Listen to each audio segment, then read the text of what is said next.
Okay. It's like we're good, right? He hasn't written his chat yet, but Okay. I see the notices coming up that we're getting there. Okay. Good, we're good. Okay. All right. The November 9th, 2024 Grove School District Board of Directors meeting is called to order at 5:32 p.m. We'll do a roll call of board members present. So I'm Mark Everett, present, Kate Grandusky, Here. Brad Bafaro, Here. Narce Rodriguez, Here. Valerie Ingram, Here. and Noe Alvarez is student rep, is unable to be with us this evening. So the school board will hear public comment for unscheduled public appearance received through the designated email address on the board page on the district website to be read by district staff at the appropriate time on the agenda. You may also provide a comment if you are registered for the Zoom meeting.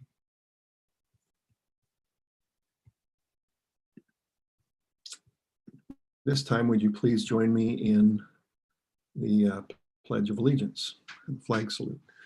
I pledge allegiance to the flag of the United States of America and to the republic for which it stands, one nation under God, indivisible, with liberty and justice for all. Let's see here.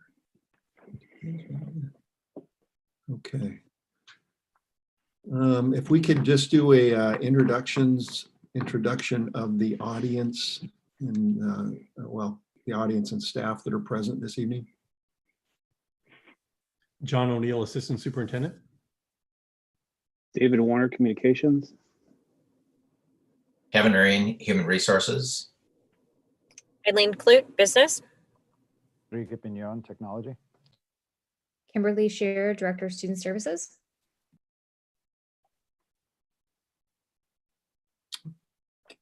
Okay, sounds like that's it. Thank you. Approval of tonight's agenda. Is there a motion to approve tonight's agenda? I move we approve tonight's agenda as written. I'll second. Okay, it's been moved and seconded. Any discussion? Okay, hearing none, we'll call for the vote. So I'm a yes. Narce Rodriguez, Yes. Kate Grandusky, Yes. Val Ingram, Yes. and Brad Bafaro. Yes. Okay, that motion passes. We move on to correspondence and celebrations. Again, no student representative report this evening. I'll just turn it over to Mr. Parker here, and Perfect. there you go. Couple of things I wanted to talk about today. First one is we did get kind of some information back around parent conferences for the elementary school. And here's kind of what we learned is they went really well. They had over 90% of their parents showed up. The online was a flexible format, so parents could attend Zoom meetings or they could call in with their phones. Because the timelines were fixed, teachers were really organized in terms of providing feedback and how parents can offer support for their children in these online learning environments. The ability to kind of connect the teacher in with the family through Zoom was actually pretty slick. Principals are interested in trying to figure out moving forward how we might be able to utilize this and also do conferences. You know, like there's some ways for us to maybe get parents who are struggling to get in person to be able to do Zoom. So principals started to talk through how we might be able to leverage this going forward, and that was case 6. And then there were some questions the last times when I talked about the secondary conferences and whether everyone was able to get their times scheduled. So I did go back and touch base with principals around this. And here's kind of what I learned is it did happen at NAMS. They did have parents who weren't able to get in during that period of time. So they kind of proactively and then reactively scheduled into time periods the next week and such. So I wouldn't say if there was a parent who wanted a meeting who didn't get one, I would have them contact the school because we'll provide that. But there was a little bit of scheduling that they had to push off into the second week. At the high school, it was a similar issue, but they felt like they actually, some of the teacher schedules filled up, but they ended up giving back the part of the PD and grading day to do more conferencing. And so they were able to kind of set this up and have teachers meet with parents. One of the things that they think helped at the high school is they're not on an A/B schedule. They're on a 4x4, so there's only 4 classes. So I think it was easier for parents to connect with 4 teachers rather than 8. And for teachers, they had half as many conferences to schedule. And so I think all in all, that was a little bit helpful. Again, I think they would say there's some advantages to setting these up as Zoom conferences and doing it that way. So again, I think everybody would like to figure out how we might be able to leverage this in the future. And so that's kind of the parent conferences. I wanted to talk a little bit about, because of just before we started this board meeting, it was announced by the governor that Washington County is being added to the 2-week pause that was announced last week for Multnomah County, and I can't remember the other ones. So this is going to have multiple impacts on businesses, because that's what this is primarily laid out for, is kind of some of the businesses. We're currently operating under the guidance of Ready Schools, Safe Learners 4.0, and those guidelines don't really change much. I think those guidelines are already very strenuous in kind of the public health guidelines that we're following. We've had people working in our buildings for really since the beginning of school. But I think where we're gonna fall on this one will be this, which is as part of the governor's guidance, they want us to make sure our employees know we make it safe for our employees to be at home. We already offer that. So this isn't anything new. We've already said to everybody that you can work from school or you can work from home. And in the spring, what we said is nobody can work in the buildings. I don't think I'm ready to do that. I think where I think we need to fall right now is, again, to remind people, we want you to make the best decision for you right now. And if that means that you're working from home, then you connect in with your supervisor, and that's going to be just fine, especially for these next 2 weeks. But if you still want to come to the building, we've got processes, we've got internet, we've got your resources right there in your classrooms. And so I'm not planning on moving away from that part of it. So for us, really, I don't think anything really changes with this. It's just that I'll remind people that it is okay for them to make that choice to be at home if they wish right now. It's been that way, but I just want to make sure that we address that. I'm going to talk about the new metrics. So some of the changes that we're seeing in the district, I'm going to leave for that part of the conversation. But all in all, we've got to get a handle on this virus inside of our community. We're seeing, specifically in the last 2 weeks, we're seeing many more cases popping up with staff and students that we weren't seeing over the last 4 months. And so there's a definite change that's happened over the last 2 to 3 weeks that we're going to have to get a handle on as a county for us to be able to start moving in the right direction here. Questions kind of on that part. I know it's brand new. I know I've got a meeting tomorrow afternoon with state superintendents to talk. I'm sure this is going to be the conversation of it. And I'm sure I'll learn more about it, but that's the basic gist of what I know, and I think where we're going to head. Questions? So I have a question, Dave. Do you, Yeah. I'm just curious, do you get many questions from community members or staff about the timeline for maybe moving back to some in-person instruction. Do you field many questions on that? You probably don't right now. I don't know. We haven't, but it's an interesting problem right now because our committee is meeting this Thursday, where our plan would be to bring in front of the board a recommendation of kind of how this transition will work in the next little bit here. And it seems weird that the county is going in the wrong direction, but yet we're starting to do this transition planning. But I think we have to do that planning because sooner or later, we are going back to school and we need to have a plan for that. So even though we're going in the wrong direction right now, I do think to be honest, I think we're in a perfect time period here to figure out what our transition plan will look like and what metrics do we need to hit to be able to start doing some of these things. So it feels inconsistent, but I actually think it's good right now. Okay. Perfect. Thank All right. you. Thank you. We'll move on. Unscheduled public appearance. The board appreciates community members sharing information during public comments. Public criticism or complaints about school district personnel is not allowed at this time. Are there any comments that have been received? No, we haven't received any. Okay, thank you. We'll move on then. The consent agenda is made up of routine, non-controversial items to be voted on under one motion. Are there any items within the consent items a board member or the superintendent wishes to discuss separately? Okay, hearing none, we'll call for a motion to approve the consent agenda. I move that we approve the consent agenda as presented. Second. Okay, moved and seconded. Any discussion? Okay.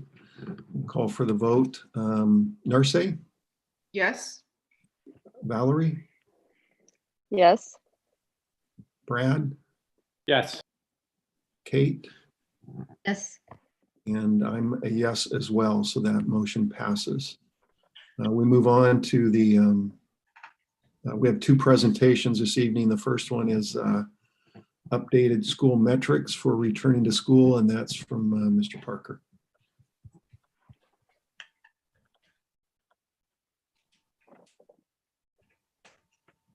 Sorry, I'm going the wrong direction.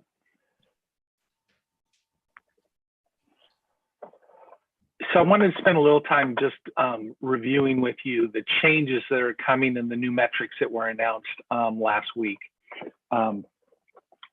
There's the reasoning behind the governor's new metrics. There's basically, when they announced these metrics in July 28th, they were using some research that came out of the spring, kind of March and April, in various countries about how the spread of COVID happens in schools. What they've found since that time is there's new research that's coming out. I got sent today from COSA kind of the research that the governor's using to realign these metrics. But it's basically returning to in-person is one of the governor's highest priorities. And for I think for all of us, I mean, we want to get our kids back in school. Since the spring, there's been new data. So there's new things for us to look at. And then what they're finding is in many, many places, the school does not have to be a place where the virus is being spread. And there's a difference between folks who get the virus in the community and bring it into the school versus is it actively spreading within the school? And I think that's a distinction that that we're beginning to see happen throughout the nation. Again, I have some friends in some other states, and I've had a chance to actually sit down with some other superintendents and have a conversation about how they're running schools in other places. And they are finding that these public health guidelines are helpful in being able to get kids back to school. One of the first things I want to talk about is they have a big change in what metric they're using. What we were using was basically they would take the total number of cases in a week divided by the number of days and the number of, they take the total cases divided by the number of 100,000 people. I'm not saying this very well, but here's the thing. It's number of cases per 100,000, but they would do it 3 weeks in a row. So the numbers that we were looking at in our old numbers were like 10, 20, 30, 40. What they're now doing is they're now doing that instead of doing the calculation over a single week, they're doing it over 2 weeks, which means that the numbers that they're using are almost twice as large. And if you don't understand that they fundamentally changed the metric, then you might look at those numbers and start wondering what is going on here. So I just wanted to call out there's a big change in the actual number. These are the new metrics, and you'll see the first line there is the metric that is ours. For our size of district, I put a cross out through the second row, and the reason is that's for a very small district, so it's not one that actually applies to us. So I just wanted to let people know we operate on the top row. And what it basically says is when you have 100 cases per 100,000, you fall in this transition area. And between 50 and 100 cases per 100,000 over 2 weeks, we go into the on-site and distance learning, and below 50 would be where we are back on-site of school. That could be fully on-site, or it also could be hybrid. That's still a little bit fuzzy about what exactly that in-person experience looks like. Once you get over 200, then you should be basically only in comprehensive distance learning. Where we're sitting right now is where we have been, even through the old numbers, we've been sitting in this kind of transition area where we've got some limited in person and we've got mostly comprehensive distance learning going on. But the numbers look all new to us. It's actually very similar in what we were calling phase 1, phase 2, and the rest of those things. Here's, I'm gonna skip forward here for a second here. Hang on, I'm gonna come back. Here's what the numbers look like currently. I can tell you the new number just came out today, and it's 180 some odd is where that new number is. We met with Washington County Health today. They expect that number, because of the way it's calculated over the 2 weeks, they've had basically record days for the last 4 or 5 days. So they're expecting this number to go over 200 probably in the next time that they report. So currently, we're definitely not going in a direction that we do not want to be going in, not if we're trying to get our kids back in school. Again, this 200 is, we're easily into this upper range of the transition and headed towards this distance learning only, which is why they're calling for this 2-week pause right now, is that we're just headed in the wrong direction. The third row there is the test positivity rate. And again, this is pretty similar. They want us to be below 5% before we're returning to on-site, but they have given us some other ratios here between 5 and 8% for the on-site and distance learning. Currently, with that new number that I just quoted you, we're above 10% positivity rate just today. So we're, again, we're headed in the wrong direction here in our county. Questions on kind of these new metrics and how they work? So just to clarify, Dave, so the transition can be, you can transition if the positivity rate is between 8 and 10, and it looks like just equal to or under 10.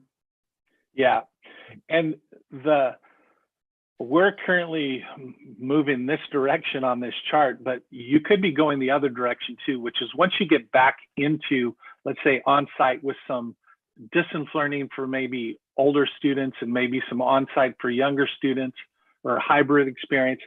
Well, once you start headed into the 100, then we need to start thinking about how we're transitioning out of that. And once you hit 200, you need to be out of that. And so this table works in both directions. And so they're trying to give you a lot of information about how to utilize the table to make instructional decisions. There's, they also gave some kind of, for counties, this second table is kind of what I was just talking about there, is they give some exceptions. And to be really honest, I think it'd be easier for me just to say, one of the things they've done is kind of do some grandfathering, which is if you're already doing some in-person stuff and all of a sudden your county goes out, you don't have to immediately stop it.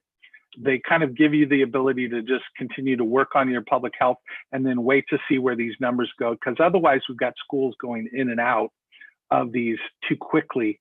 And we need, you know, we need kids, whatever we're doing, we need to be doing it well. And if we keep switching in and out of these programs. So, but they've laid out, there's in our state, because of the size of schools and size of districts, they've given lots of exceptions and to try and work through all of the individual problems that they have across the state, because we have lots of different kinds of school districts. But for me, again, that first table is really the one with the most importance for us. And then they talked about this part, which is if 10% of the students or 10% or more than 10% of the staff are from a county that's not in your county, you also have to take that county's metrics into account. Now, for us, that would be our staff. Our biggest would be if we had more than 10% of our staff living in another county, then we would just need to be paying attention to that county's rates too. Now, I went through and actually graphed it, and basically, I think we're fine. It's about 83% of our staff live in Washington County. We've got about 8.4% live in Multnomah, and about 5% live in Yamhill. So for me, I think we're pretty safe just getting focused around our numbers here in Washington County. Hey, Dave, Yes. who's managing these metrics? I mean, is this left up to the individual districts and superintendents and school boards to interpret the metrics and then make the decisions? What they've said is, great point. Thanks, Brad. One of the things that they've talked about is there's a place here in this transition where there's some, like here, there's no decision under distance learning. When you're above 200, you need to be moving out towards CDL, and that's not a, there's not a decision. And then down, when you get down into these ranges of the green and the yellow, there's not really much of a decision there. It's like you need to be headed towards some in-person instruction. The transition is the place where there's lots of gray areas. And what they've done, Brad, is they've said that basically we partner with our Washington County Health and the other Washington County districts to make these decisions together. Because in these places, it's really our public health adherence to those guidelines that's going to make the big difference. So the direction we're moving right now, and that most counties are moving right now, we're basically going to be where we are right now for a while. It looks like. Then, I mean, wouldn't you say that? What I would say is that we need to get a handle on the number of people who have the virus, and we need to get them quarantined and safe so that they're not spreading. And within 2 weeks, we could see a very drastic change in these numbers. But we've got to get a handle on where is the virus and get it quarantined. I would say that our current, the way things look right now, it doesn't look like we're going to be headed back into school for a while. Yep. One other question, Dave. What percentage do you think of the staff are actually in the building at this time? My best guess is I'm driving around parking lots and stuff is we probably have about a third to a half of folks who are, and it's not every day either. I think teachers are being pretty cognizant of, they might come in and work 1 or 2 days and do some work at the school, and then they might be working at home some of the other times. A lot of our staff are still having childcare, like their kids are at home, and so they're doing both of those jobs simultaneously. But I think what I'm seeing as I'm driving around is somewhere about a third to a half are coming in. Okay, Hey, Dave. I was wondering if there's been any talk of, instead of doing these metrics by counties, doing them by towns. There hasn't, they've been doing them by counties because they basically have the local public health by counties. And so the people that you have to work with are kind of, we still have a choice though. I mean, I should say it's, we still have a choice to do what our district wants to do. That's still the first choice. I think as we've been working with other schools, decisions that one district makes puts lots of pressure on other districts. So we've been trying to coordinate a lot, but we do, in the end, we're gonna make the decision that Forest Grove needs. I don't know if that helps any, but. Well, I was just thinking that, I mean, like, we might have less cases than, say, Beaverton does. So if we're waiting for Beaverton to get under the right metrics, we could be waiting a while. And I also kind of wonder how that is for like Gaston and Banks. I mean, they could have Right. really small numbers out there and they're just not going to get to go back in this whole time. No, they will end up, these will end up being district decisions in the end. And I think you've given a perfect example of some places that may have some different programs than Beaverton, Hillsborough, and their size and just the metro area versus Banks and Gaston will make some slightly different decisions. Although they're trying to be, they don't want to be out on the island either though, but Right. it will be our decision in the end. Okay, thanks. You bet. So I think we just have to pay attention to Washington County stats. And again, we're going in the wrong direction here because we're sitting now here somewhere around 180, be over 200 at least for a period of time here coming up. These are the counties that are currently eligible, not eligible. This is all changing, that kind of thing. We are hearing about, I was listening to Tillamook and some other places that are running in-person schooling, and they're doing, it's still, the last time I checked with not with Randy, but things were going okay. They're working their guidelines and things are moving forward. One of the changes that they did make is they, in loosening these restrictions, is the number of students in a given cohort. Currently in our limited in person, it was 10. It's now 20. They also removed a 250 student limit. So again, once we get this under control, this I think will make it a little bit easier for us to expand some of our limited in person. But we've got to see those numbers come down a little bit from there. They still haven't changed the Ready School Safe Learners. The new version is 4.0. We're working off of that one. I think that part is fine. I don't think our guidance changed a tremendous a lot. That was a terrible sentence. I don't think it changed a lot. I did want to say that they've changed the way that they view close contact. What we were doing is we were saying that if you had a 15-minute exposure to someone who who had COVID and who also was not wearing a mask, that would be a close contact. And if they got sick, we would quarantine you too. They changed that now to move from 15 minutes to a cumulative 15. So if you did 2 minutes in the morning and 2 minutes every hour for 8 hours, that would still be considered an exposure to us now, and we would be contact tracing, and we would be working through to find out people. This is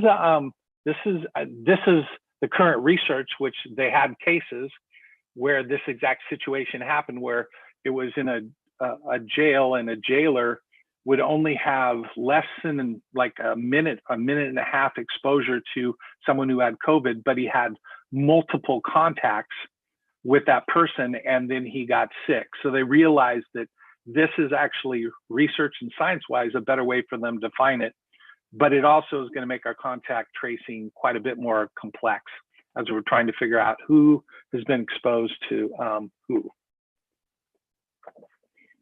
And then last, with this last guidance, we also have kids who get sick. This is too small to read. I'll send it to you in, but it's just basically talking through how do we determine who to exclude from school, whether you have COVID or if you come to school with the flu and you have a fever. They've just given us some guidance and some flow charts to kind of work through how to determine that and how we need to work with students who now eventually will come with lots of different things. So that's kind of the quick overview of kind of the new metrics. Again, we'll meet again on Thursday, and my plan is to, at the next board meeting, to maybe trot out a first reading of what a transition plan might look like when the numbers do come down, how we might be able to move back in and get it in front of the board for deliberation, that kind of thing, hopefully by the next board meeting. Questions? No, I don't have any. Thank you.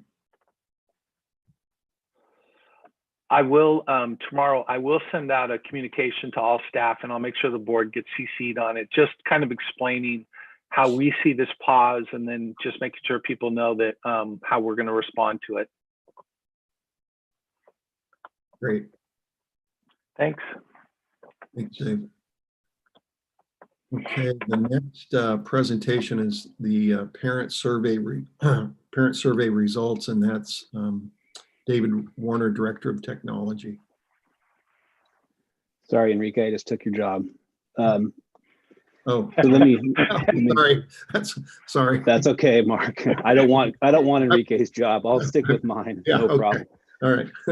Let me just share my screen here, especially if I mess this up, there's no way I can be Director of Technology. So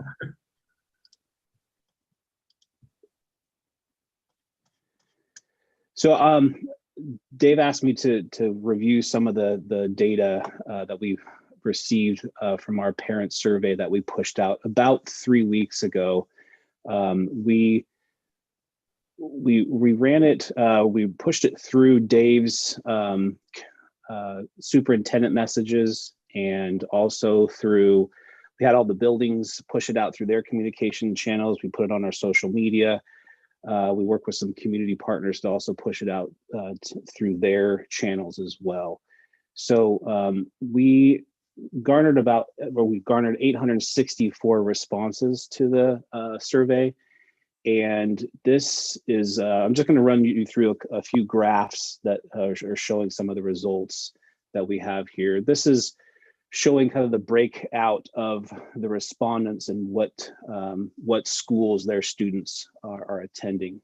And, we 31% of respondents identified their students as attending the high school, followed by Harvey Clark at about a quarter, Tom McCall at 12%, and then NAMS at 11%.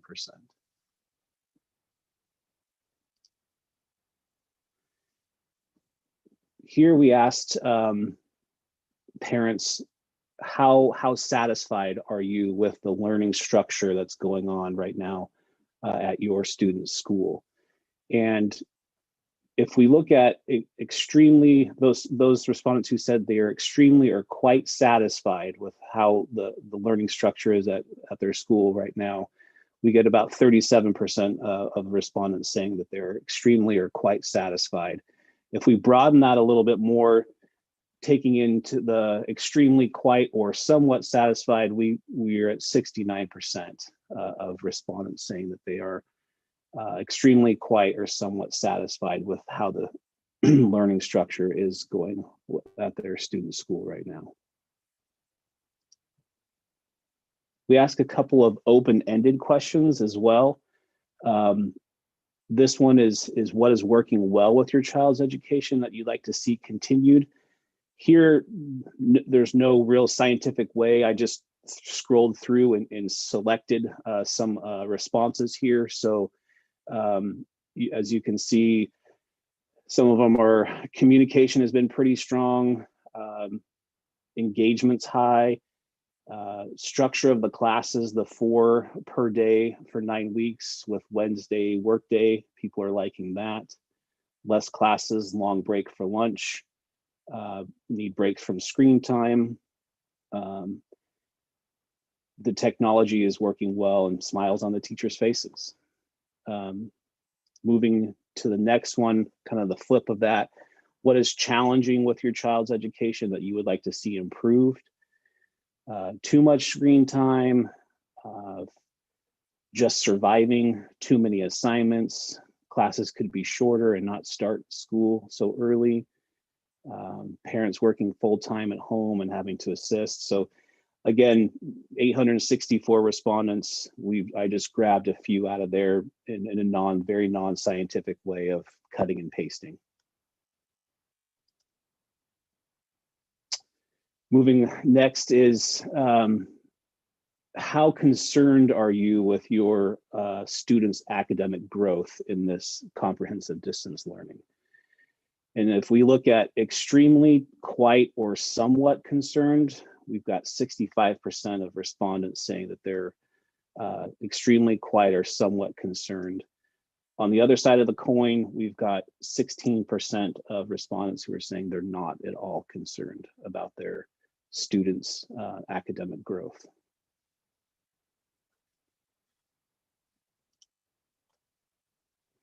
Here we ask parents about how easy or difficult are you finding it for your students to use the digital learning tools during comprehensive distance learning, so Canvas, Zoom, and the like.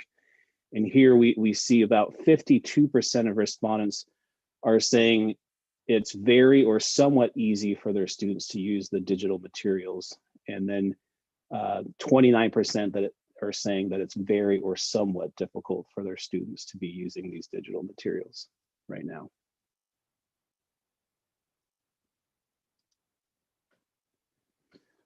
Here, this is a little bit busy a graph, but here we asked a series of questions about communication from the district level to the school level.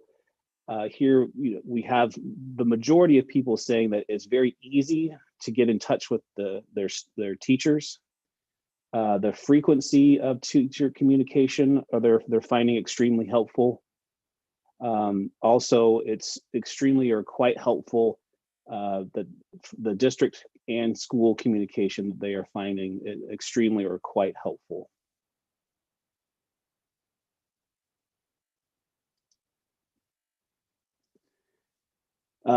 Here we're asking, this is one of the last questions we asked, is just after we talked about the metrics, so once the district decides to go back to a hybrid learning model, how likely are you to say yes or no, will you send your kids back to school, yes or no? And we have 70% of respondents saying yes, they would send their kids back to school in a hybrid model, with 30% saying no, they would not. And of those 30% that said no, they wouldn't send their kids back, we asked them, well, why not? Is it because of concerns of the virus? Is it something else? So, and we have of that 30% that said no, 86% of those respondents said yes, it's because of concerns with the virus. 8% had other reasons, and then we had 2% saying no masks. And that's all we have here. If there's any questions, I can try to field those, or if I can't, Dave can step in and see if he can answer. David? Yes, sir. Can you send me a copy of this? Absolutely. Yes. Thanks. David, this is Narsa. Thank you for this presentation. Was the survey delivered in Spanish? Yes, it was. The very first question that we had in the survey is, would you like to take the survey in Spanish or in English? And then it kind of divided it. After that, it sent you to a different section. So all questions were provided in Spanish and in English, but you had the choice in which language to take it. Do you know what percentage was done in Spanish? We had about 10% choose to take the survey in Spanish, but we don't have a way to say, you know, I could be a Spanish speaker and still choose to take it in English. So we didn't ask demographic questions. We just said, do you want to take it in English or Spanish? And then divided them to those translated questions if they chose Spanish. Thank you. Okay. The other, just a couple of thoughts that I had after seeing the data. One is it made sense to me because I think I feel the same way, which is that what I think I saw in the data was that parents, for the most part, know that we're working really hard and trying. I think there's still a lot of folks and teachers who have concerns about the progress we're making, which again, I thought was interesting. The one that I know, this last one that David's got up here is this: will you send your child to hybrid?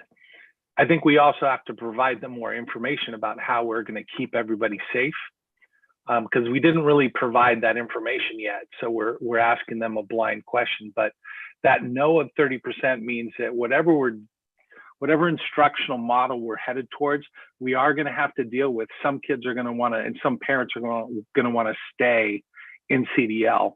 And so again, this just reinforced with me, we've got more work to do on figuring out how we're going to organize that instructional model as we're bringing kids back. So I don't have an answer for that one yet, but that's one that I know we're working on.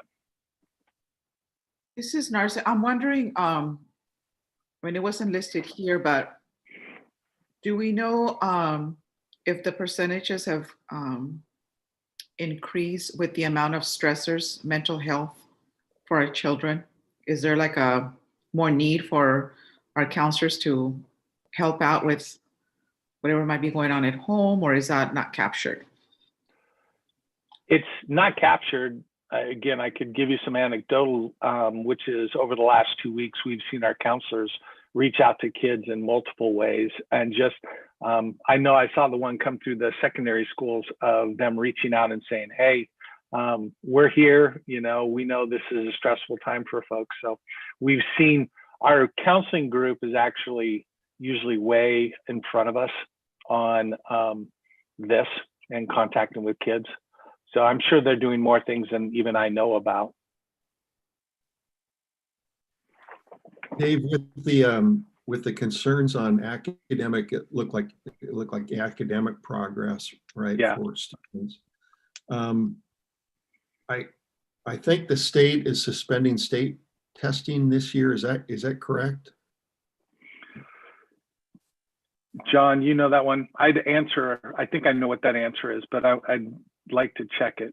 Okay. Unfortunately, no, they're not. They did reduce it significantly, Mark, to just the multiple choice questions so far, but they just released, it's going to be a 45-minute CAT portion of SBAC in math and 45-minute in reading. All the, what's that called? The open-ended longer answers are removed this year. Okay.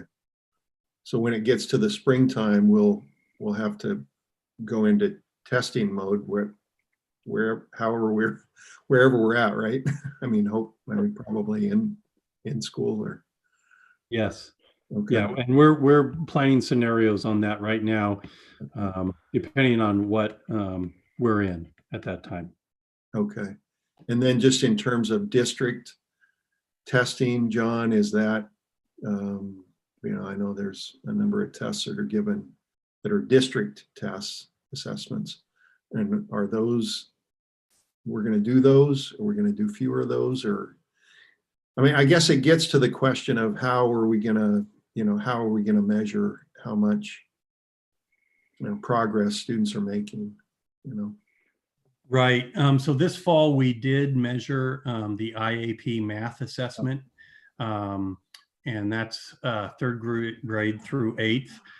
In-program assessments, K1, 2, the KRA was pushed off by the state, thankfully.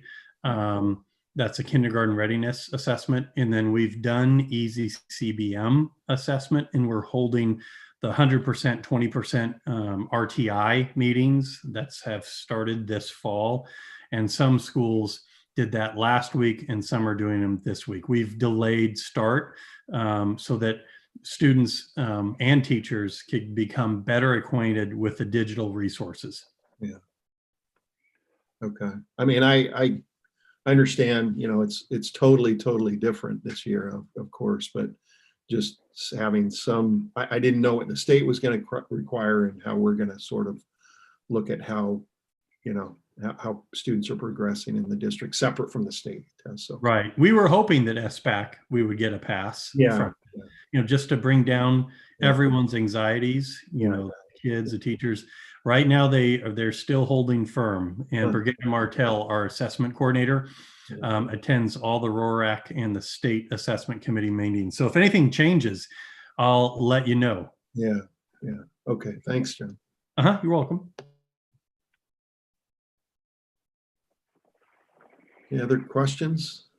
I don't see any. Thank you very much, Dave.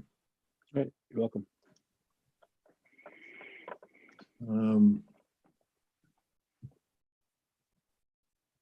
Okay, let's see, we have two action items next on the agenda. The first one is the American Education Week proclamation. So the American Education Week will be observed nationally during the week of November 16th to the 20th of 2020. This is a wonderful opportunity to celebrate public education and honor individuals who are making a difference in ensuring every child receives a quality education. Attached is a proclamation that we are asking the board to adopt in recognition of American Education Week. I'll go ahead and read the proclamation, and then we can, I'll read it now, and then we can move on to a motion. So.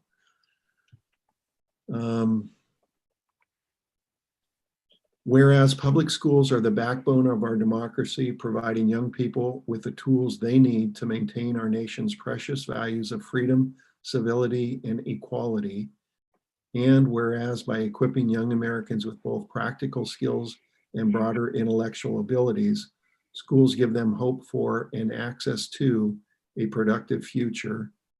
And whereas education employees, be they substitute educators, custodians, nurses, teachers, bus drivers, support staff members, guidance counselors, or librarians, work tirelessly to serve our children and communities with care and professionalism.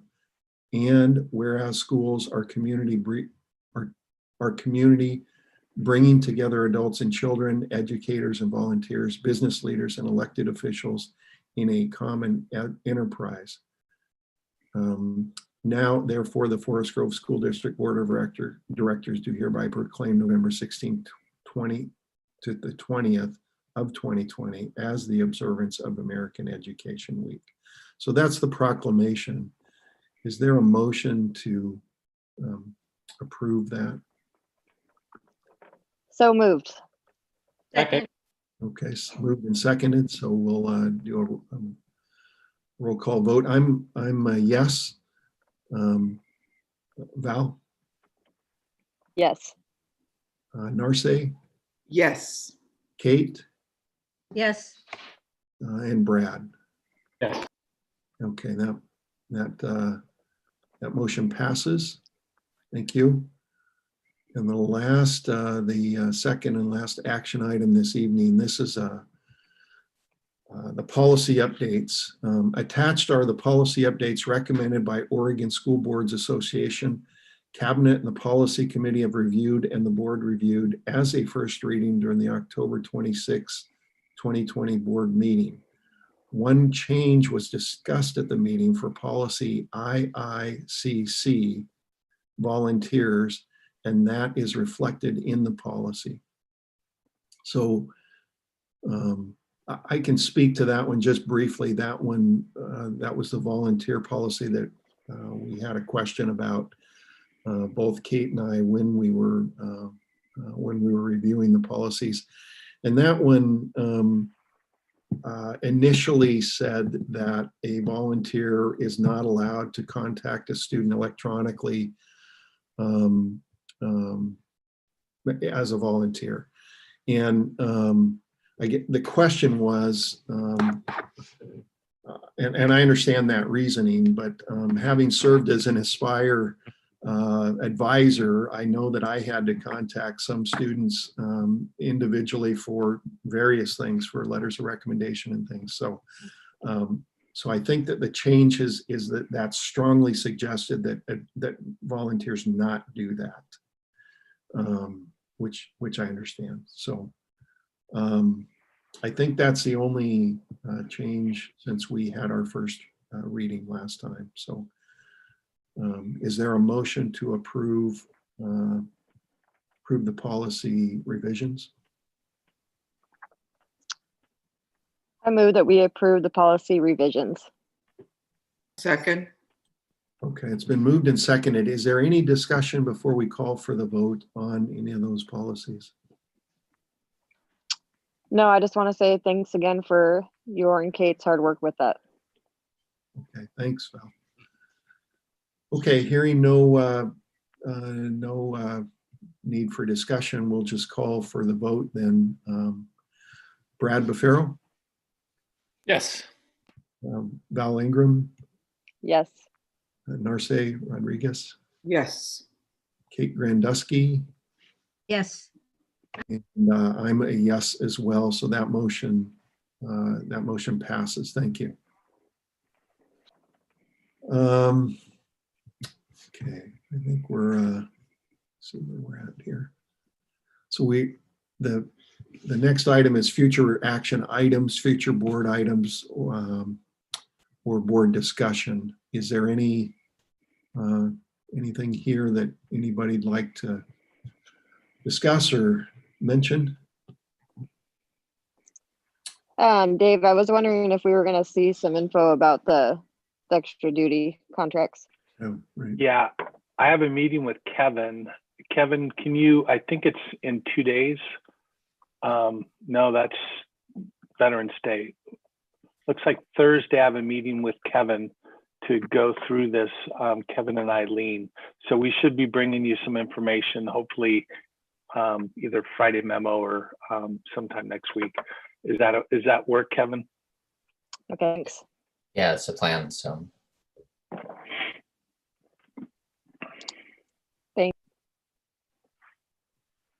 Okay, any other comments or anything?